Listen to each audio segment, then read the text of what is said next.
All right, so welcome to your weekly dose of Tropic Punch. I'm Sam, this is Anthony, this is Andrew. Today we're going to be talking about certain topics that we decided to write down. All right, our first topic of the day. Overwatch. That's an old-ass game, right? It's true. Apparently, a lot of people thought it was timeless because it's been around since 2016.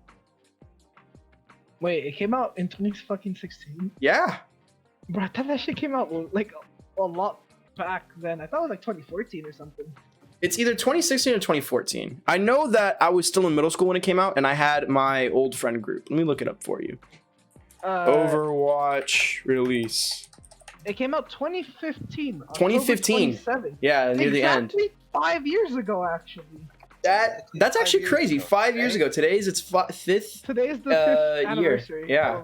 Overwatch. What a coincidence. We're making a podcast and talking about Overwatch the same day they have their 5th anniversary by complete chance.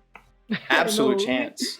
By complete chance. But that being said, it's still a 5-year-old game, and I think it's about time that people started realizing how old it is and how repetitive it's getting, you know? And I'm guessing even the pro players and the company knows this because they just laid off a lot of the league owners and workers and stuff like that. Either they're getting laid off or they're just like leaving the teams. Like they're just signing, like removing their contract. Yeah, and then not only this to save money. I guess. I mean, I would imagine, yeah. And then they also have to cut their losses because Overwatch 2 got announced, what, 1 year back? I think it was 2 years ago. Which is still a long time for a game to be announced and then not released. Originally, I remembered it said it was going to come out during the summer. Then they were like, well, we need to give more time to it. But then they added more content into Overwatch 1. And then just a bunch of stuff is happening right now. And I don't think the game is going to survive much longer than another probably 2 years. If we're being generous. I feel like Overwatch had a good run, but it peaked a long time ago. Yeah. And because of nostalgia, people just didn't want to let go. I feel like it was made to compete with Team Fortress 2. You think so? Yeah. I mean, they even mentioned in their dev talks and stuff like that with the community that they took heavy inspiration from League of Legends, but they also took a lot more inspiration from TF2, having that, our characters are going to be colored in black and white, so that way if we can recognize their silhouettes, then it'd be a lot easier to distinguish what type of class they are. Like, you'll never see a fat damage class. You'll never see it. You'll see them skinny, buff, or short and small, like that. They all have like their certain type of look. So about the league, the Vancouver Titans were apparently heavy favorites, but it looks like their midway roster is dropping, or has dropped midway through the season. The season passed, I'm not too sure. They lost at grand finals, which is sad. Again, I don't know much about Overwatch, but they seem to be related to COVID-19, actually. Like, the issues that are arising are because of COVID. Like LAN parties and stuff like that. Yeah, that's true. Right. And with the conflict of paying people and COVID, I'm guessing that's why they're getting cut. It could be a lot more than that, but that's just my take. But then another thing you have to consider is that, do you think people are starting to move on to other games? I mean, we know already that most pros from CSGO and Overwatch as well as Fortnite, a lot of them have come out and be like, well, instead of going pro in this game, I'm going to go over here and try this game instead. When I say that, I mean to Valorant, which is sad because a lot of them also are having a hard time getting used to the competitive scene there. They're all going to Valorant? A lot of people from Overwatch are going to Valorant. I think I don't really see Valorant having such a competitive nature. Sure, it's a FPS shooter, but I feel like Riot probably won't put much time and thought into that esports instead of like League of Legends.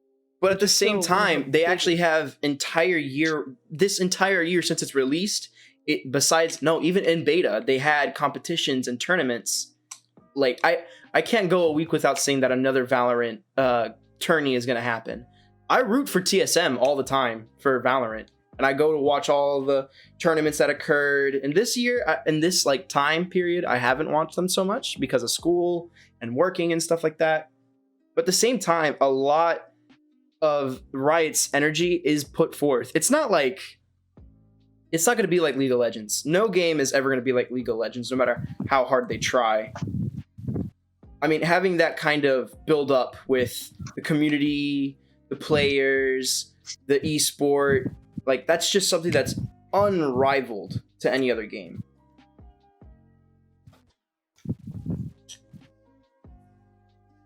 And I think I see another failure in Overwatch's part as well. What's that? That they made it less of esports teams competing against each other and more of like a league, like NBA, NFL, MLB. They made it seem like it was going to be like that. And to be fair, it's a lot like that. I mean, they won't even let an esport team go in unless they're named after a state. But that's a Blizzard decision that even affected Activision. We know that by Call of Duty, which is another topic that we probably won't talk about today. Right. Overwatch. Is Among Us dying, in a sense?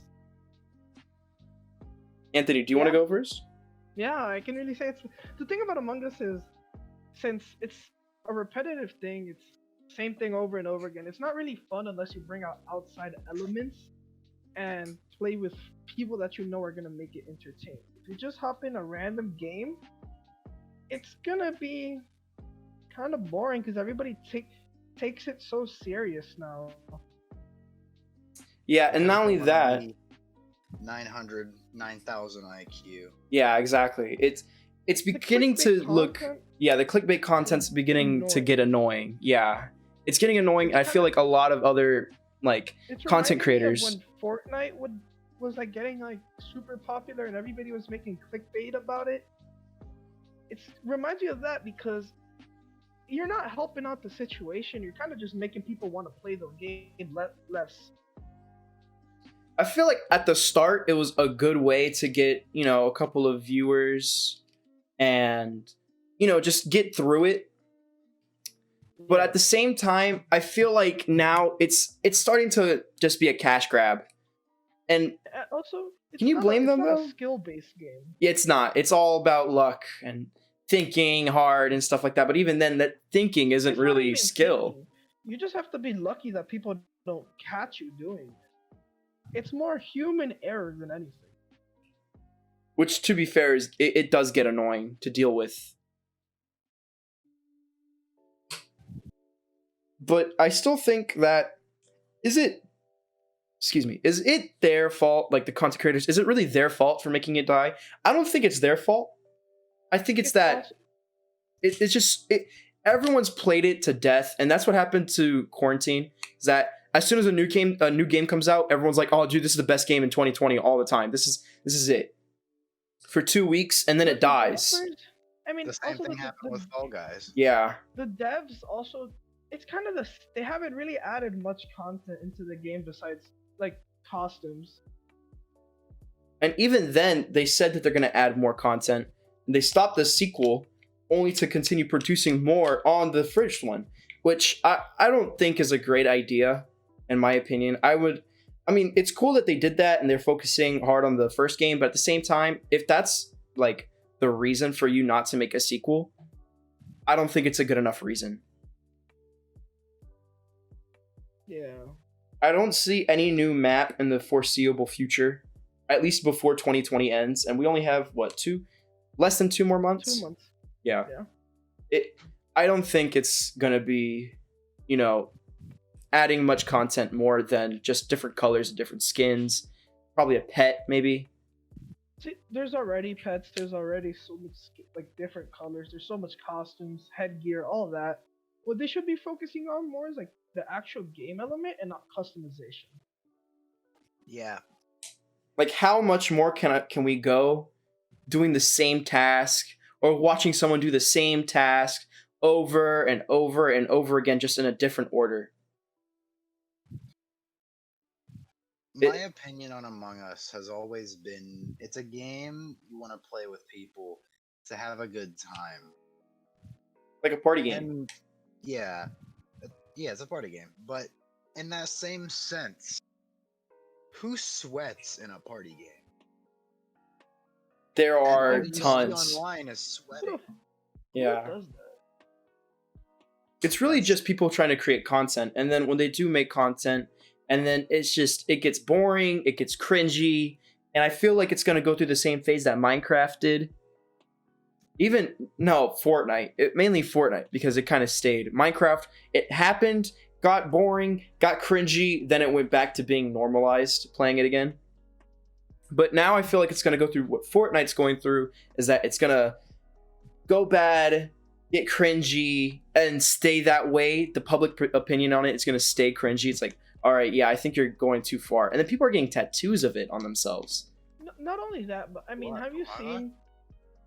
So much has happened on Twitter and stuff like that featuring Among Us. Like, I'm gonna say femcells, which are like, you know what femcells are, like the Female incels. Yeah. They want to like ban Among Us because they think people are too toxic on it.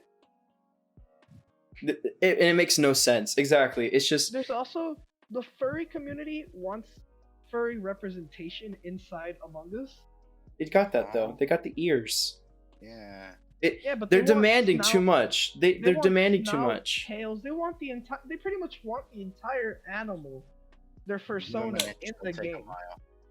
And it just makes no sense to me to continue catering towards people. I mean, if you look at Among Us, it's a 2-year-old game. It used to be in like 87. That was like its consecutive players was 87 players. I guarantee you that those 87 players are probably in different houses playing the game, and then they got bored of it. Yeah. And to be fair, I think a lot of games are going through that phase where if they come out in 2020, it's a horrible year to release the game.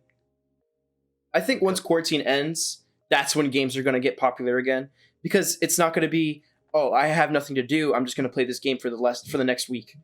Hopefully someone has that same mindset. We see some real bangers by the time quarantine is over. Yeah. With the patience to actually enjoy them. Yeah. I mean, with the new consoles coming out, there's a high chance of that happening. Mm-hmm. Next, we have what happened to Fall Guys. I think we kind of touched about this when we were talking about when Among Us died. Used to, a lot of people were like, oh yeah, the best game of 2020 is Fall Guys, and then Among Us came out, and then they're like, oh, these are the 2 best games of 2020. But then everyone stopped playing Fall Guys, and I think it's the same reason as to why Among Us is dying, is because the game got milked, you know? It's just dry. It is the same content. When it got released, everyone, even Shroud called it, and people were like attacking him because they disagreed with him, saying that like, oh yeah, this game's gonna die really quick. They don't have any new content, nothing new. They're just adding skins. I mean, what else would you expect from a game that just adds skins and nothing else? I feel like they could have at least, because the game's not free. You could have gotten it for free if you had PlayStation Plus, but it's not free. It's still $20. Compared to how much people play on PS4 compared to all the other like PS4 and like computer. It's much higher on PS4. PS4. More people on like console PC playing the game. Really? I think there's more people on console just because it's more. Also that, but I mean, who pays for PS Plus? A lot of players, so that way they can play online. That's the only reason why. Certain games need PS Plus. But the majority of games that are multiplayer require PS Plus. That being one of them. I feel like having to fucking spend so much money just to play a game is kind of dumb. That's kind of why I don't like Xbox and Microsoft, because you buy a $60 game and you're still making me pay $15 a month just to play online. But do you think that I feel like a lot of companies, Sony's had this for a while. They've had PlayStation Now where you can bring in games for free. For free. That's what I said. I know you guys didn't hear. Yeah. But then Xbox finally got their own, which is the Xbox Game Pass. But I feel like that one's winning more over PlayStation Now is because it has connections to PC as well. Yeah. And there's Xbox Game Pass Ultimate too, which lets you play online for a lower price. Yeah. I feel like it's just, to me, it's just pathetic, in my opinion, to think that, oh yeah, I'm gonna buy a game only for it to just die within a month. I don't want to do that. If I want a game in general to play it, if I pay for it, I don't want it to die right after I pay for it. So Fall Guys for me was a hard pass because I was like, I can see the game, and I was watching it, and I told Andrew. Andrew was still very into Fall Guys when I said, I'm like, this game's gonna die in a month. He was like, no, it's not. Back then. Yeah, you're like, no, it's not. It's gonna last until the end of 2020. It died within a month. Now, and there are all next to no content creators making videos on all. Because all of them are on Among Us. Yeah. Because they are all on Among Us. Either they're on Among Us or they've gone back to their native game. I mean, even to like Among Us had at one point it had like 300,000 concurrent viewers because of Tim the Tatman. He had 100 viewers concurrent watching him try to get a win in Fall Guys, which is just hilarious to me because he couldn't get a win until one day he did. And I feel like that's when it started plummeting. After like everyone's like content creator, everyone's streamer.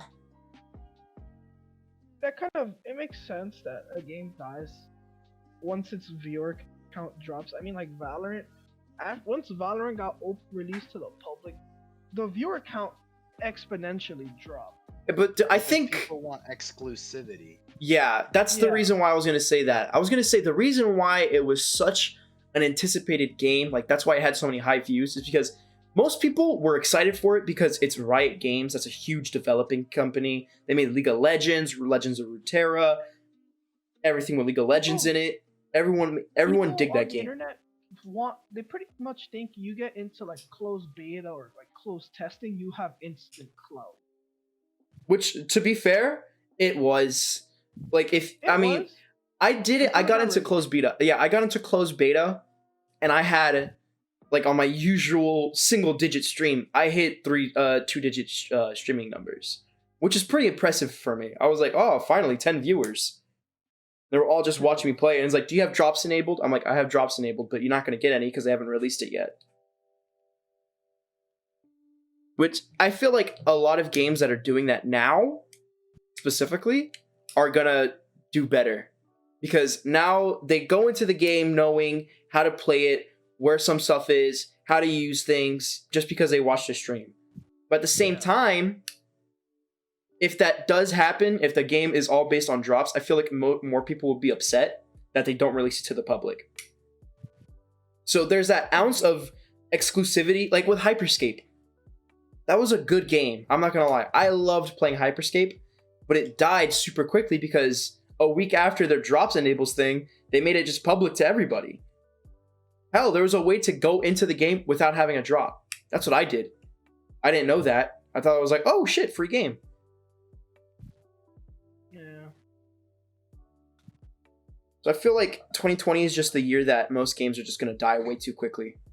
I feel like since everybody's at home, companies thought it was a great idea to release a game this year since everybody's stuck at home.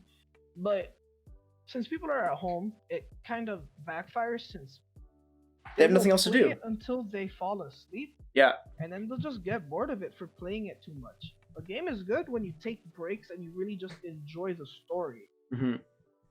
But most people at home, and a lot of gamers as well, they kind of just, in general, they kind of just try to make it to the end the fastest. To like favorite gameplay over story. Yeah, they favorite gameplay over story. They pretty much speedrun the entire game, and then they don't really enjoy what's happening, the surrounding, and all that. There's a lot more to be seen when you're really taking what you see. Yeah. I feel like if you look into it, there's going to be, more often than not at least, there's going to be a lot more to take in if you play it how the game developer intends it to be. I've seen people speedrun games that are supposed to be like visual experiences, you know? Like the game The Outer Worlds. You guys remember that? That game died quick. Yeah. That game died quick. Yeah, I I felt never even bad. heard of it before it died. It was like the Fallout. It was like the Fallout. It was created by the one of the teams that from Fallout that they left Bethesda to make their own game, and they did. Not gonna lie, it's a beautiful game, truly beautiful. But people were speedrunning it, and then even the devs were like, "Wow, this guy's like not playing it the way we want him to at all." And then he was looking through everything. He was like, "Wow, this guy's character is really dumb. Like this is really stupid." Because all the interactions you have over the game over the course of the game was supposed to make you more intelligent, have more fun, stuff like that. But now it's just it just Long games like that, they make you really, because your decision forms the world around you in those games. yeah. But when you just want to get to the end, you just click on what's gonna make the game faster and easier. Mm-hmm. Which, in my opinion, can ruin a game. Because if people are willing to take time and make a story, I feel like you should at least look at it once. Not giving it a chance is just gonna take away some of what it has to offer. Like, understand people in the speedrunning community do it, where they kind of just speedrun long games like that. But to speedrun it, you have to play the game through multiple times and truly understand the mechanics and like logistics of the game. But then there are people that do blind speed runs that just don't do that at all. Instead, they go into it first time and then they try to get there fastest. I think doing a blind speedrun is a stupid idea. For certain games, I get it, but for games that are like your decision really affects the overall game, there's no point in speedrunning it or doing anything. You should at least just enjoy the game. Yeah. And speaking of speedrunning, our next topic was, do video games get too competitive? And speedrunning Yes. in and out of itself is to make a single player Speedrunning game. is a competition. Yeah, it's all competition. There's World multiple records. competitions, like Yeah. GDQ and all So that happening it's on become Twitch. kind of a meme at this point. Yeah, it has become a meme, but at the same time, I feel like it makes a game that's supposed to be based on the player experience more based on, okay, how am I going to get, I'm going to save 3 milliseconds right here from this frame skip that I just do. Like, that's way too competitive. And then there are other games that are made to be, like, somewhat competitive that get to an extreme. Like, Fall Guys had that symptom as well, where it was like, yeah, no, it's too competitive for me. Because people were recording themselves to be like, oh, I'm the world's best, what was it, hexagon player. The guy was like, yeah, this is why I don't play video games anymore. Even though, in my opinion, I think that keeps games dumb alive. people like that, but shit, even like small games get so competitive. Look at Hypixel, Bed Wars, Cake Wars. All of those games are really competitive if you look at it from like Twitch streaming. And not only that, yeah, it is very hard competition over there in those types of games as well, because not only are you competing, that's what streaming is too. It's really competitive because not only are you streaming the game and trying YouTube to win. is competitive. YouTube, you have to be everything on is top of. You have to be on top of your game and make sure you're always pumping out new stuff, getting better and better, or you're just gonna drop into irrelevancy. And not only that, but a lot of players or a lot of YouTube creators often are like, all right, yeah, I've lost my friends. My family doesn't call me anymore because I dedicated my life to this just because I want to get content. And to be honest, I feel like if that's the limit you'll go to, you shouldn't be creating content. Like, if you're willing to lose your friendships and your family just to get like a little bit of YouTube views, not worth it. Not worth it for me. But then at the same time, not worth it. At the same time, gaming in general, there's people who cut off all their friends, stop talking to everybody just to be the number one player in the world. Yeah, I couldn't do that. Opinion, it's a very stupid move. Yeah, I mean, honestly, I think everybody kind of has that dream. Every gamer, at least, including us, we've all at one point have thought to ourselves, "Man, if I go pro, I would just destroy the competition. I would absolutely I want to be the best one."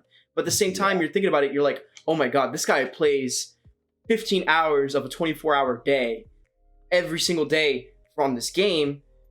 Like, I'm not gonna do that. I'm gonna play about 3 hours a day, then get off of it and go to another game." It's crazy to see what length people will go to in order to get better. You have to take into human mind as well when it comes to this sort of thing. Yeah, mental problems come with pro and content creating and stuff like that, professional gaming, content creating, all that, you have to take into the mental health, especially for people like super young. I feel like everything has to have some sense of competition, but there is a sense of too much competition. Yeah. True. Like games like Valorant, the competition in there, it's high. It's very high, but at the same time, it's designed specifically to be competitive. You know? Also, kind of like pretty It's much a high like stakes game. It's Like, yes, yeah. Rainbow Six and all those games. Kind of the entirety of the game is to be competitive, Yeah. which makes sense. Those games, since they're pretty much shooters and stuff like that, they're supposed to be competitive. But it's bad when you take it too far. When you take it to a game that's supposed to be for fun and for relaxing, you just make it a pain in the ass for everybody else who enjoys it. Yeah. And that's kind of the thing. It's that those three games, CSGO, Valorant, Rainbow Six Siege, all three of those games that we just mentioned all have a different competitive scene. And each of them, they're competitive, they're like the sense of competitiveness in the game is varied. I mean, Rainbow Six Siege, I feel like its competitiveness also comes with how good of a joke can you take. Yeah. And then in CS, it's like there is no jokes. You have to play to play. You have to play to win. You have to keep going. You have to frag. And there's like the jokes that there are in the game are usually about how bad somebody's doing. Same thing with Valorant. Valorant's gotten to that point where the humor in the game isn't anything to do with the game, but rather it's players. It's players. Yeah. And it sucks, also, but I feel like it kind of can grow a community closer as well. When it comes to competitive, not only like people get like try hard and stuff like that, but people just to show off that they're good and stuff will use illegal methods to get wins. Yeah, cheating, hacking, stuff like that. But I mean, even then, have you seen how many scandals CS:GO has gotten in? I mean, CS:GO has been out for what? Maybe like over 10 years. Over 10 years. Over probably 15, I bet. CS:GO came out in 2012. Like Global Offense came out in 2012. Okay, but not even that though. How long has Counter-Strike Source been out? In general, Counter-Strike has been out for way over. It came out in 1999. Look, Source release date. Let's look at Source because that's when it started getting popular. 2004. Oh my god. And then people were coming out with like, you could see pictures on the internet of people playing LAN like 2001, you know? But at the same time, I feel like Counter-Strike Global Offensive, without that game, you know, I feel like games wouldn't have a sense of competitiveness, you know? A game isn't good without a sense of competitiveness to me, unless it's a story mode game. In which case I can understand. I don't want to play a PvP game where everyone's just completely casual. You know, everyone's like, oh yeah, I don't want to win. I just kind of want to just hang around.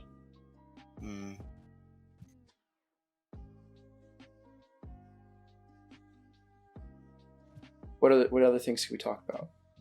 I mean, we kind of touched on all today's subjects. All right, I guess that'll wrap it up then. That's wrapping it up for today, I guess. I hope everybody enjoyed your weekly dose of Tropics Punch. Probably going to be weekly, unless we get lazy. We won't, hopefully. Hopefully.